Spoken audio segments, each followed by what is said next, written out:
Welcome to the ক্রীড়ার দুনিয়া। তো বন্ধুরা, আইপিএলের সিজন চলতেছে এবং আইপিএল নিয়ে পুরো মাতামাতি পুরো ওয়ার্ল্ডের মধ্যে। কারণ আইপিএল এমন একটা জিনিস ভাইয়েরা, ফুটবলের মতো বড় বড় টুর্নামেন্টের, ফুটবলের যে চ্যাম্পিয়ন্স লিগের যেসব টুর্নামেন্ট হয়, লা লিগা যেসব টুর্নামেন্ট হয়, মানে ওয়ার্ল্ড লেভেলের ফুটবলের যত টুর্নামেন্ট হয় সেই সব টুর্নামেন্টগুলোকে টেক্কা দিয়ে সোশ্যাল মিডিয়ায় টিকে থাকে আইপিএল। এবং আইপিএল নিয়ে কথাবার্তা হচ্ছে পুরো দুনিয়ায়, পুরো বিশ্বে, এমনকি আমাদের বাংলাদেশেও সবাই আইপিএলের দিওয়ানা হয়ে যাচ্ছে। তো বন্ধুরা, আইপিএল নিয়ে আজকে আমরা কথা বলবো।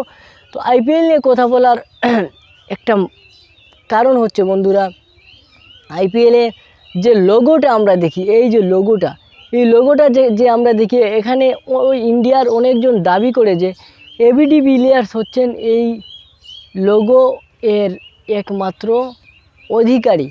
মানে এই লোগোটা এবিডি ভিলিয়ার্সের কাছ থেকে নেওয়া হয়েছে।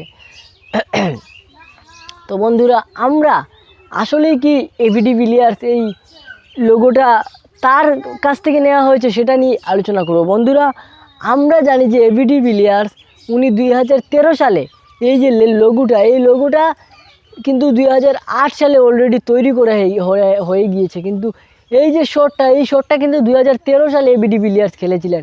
এখন আমার প্রশ্ন হচ্ছে যে ভাই, এরা 2008 সালে লোগো তৈরি হলো কিন্তু শটটা খেলা হলো 2013 সালে, তাহলে এখান থেকে একটা বিষয় তো ক্লিয়ার হয়ে যায়। কারণ আপনারা যে বলতেছেন এবিডি ভিলিয়ার্সের শট, এটা এবিডি ভিলিয়ার্স তো তাহলে 2013 সালে খেলেছেন, তার মানে এটা 2008 সালে তৈরি হয়ে গিয়েছে, তার মানে এটা এবিডি ভিলিয়ার্সের শট নয়।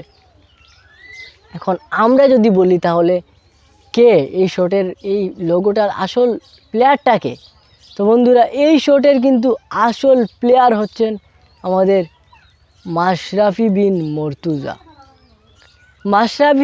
মাশরাফি বিন মর্তুজা 2002 নাকি 3 সালে একটা ম্যাচে এইরকম একটা শট খেলেছিলেন এবং সেই শটটা এইরকম ছিল যে আইপিএল কর্তৃপক্ষের সেই শটটার যে স্ট্যাচুটা, যেভাবে শটটা খেলেছিলেন মাশরাফি বিন মর্তুজা, সেইটা খুবই ভালো লেগে যায়। এবং এরপর 2008 সালে যখন আইপিএল শুরু হয় বন্ধুরা, যখন 2008 সালে আইপিএল শুরু হয়, তখন কিন্তু আইপিএল কর্তৃপক্ষ সেই লোগোটা ইউজ করে নেয়। তবে এখানে তারা একটা ভুল করে, এবং ভুল নাকি শুদ্ধ সেটা আমি বলবো না বন্ধুরা। তারা কিন্তু মাশরাফি বিন মর্তুজার কোনো অনুমতি নিয়ে নেয়। যদি অনুমতি নিত বা অফিসিয়ালি কোনো কিছু করতো, তাহলে কিন্তু এটা নিয়ে আর বিতর্ক থাকতো না। আইপিএল কর্তৃপক্ষ চুরি করেছে এটা বলা যায়। মাশরাফির এই যে লোগোটা, মাশরাফির যে লোগোটা তারা ইউজ করতেছে, এটা চুরি করে ইউজ করতেছে। হ্যাঁ, আমরা তাদের সাথে কথা বলে পারবো না, আইসিসি তারা চালাচ্ছে, যার কারণে আমরা কিছু করার নেই। কিন্তু আমরা যদি তাদের প্লেয়ারের এইরকম একটা লোগো ইউজ করতাম, তাহলে কিন্তু খবর উল্টাপাল্টা হয়ে যেত, খবরটা অন্যরকম হতো। আপনাদের কি মনে হয়, এটা কি ঠিক করেছে আইপিএলের কর্তৃপক্ষ বা বিসিসিআই কর্তৃপক্ষ?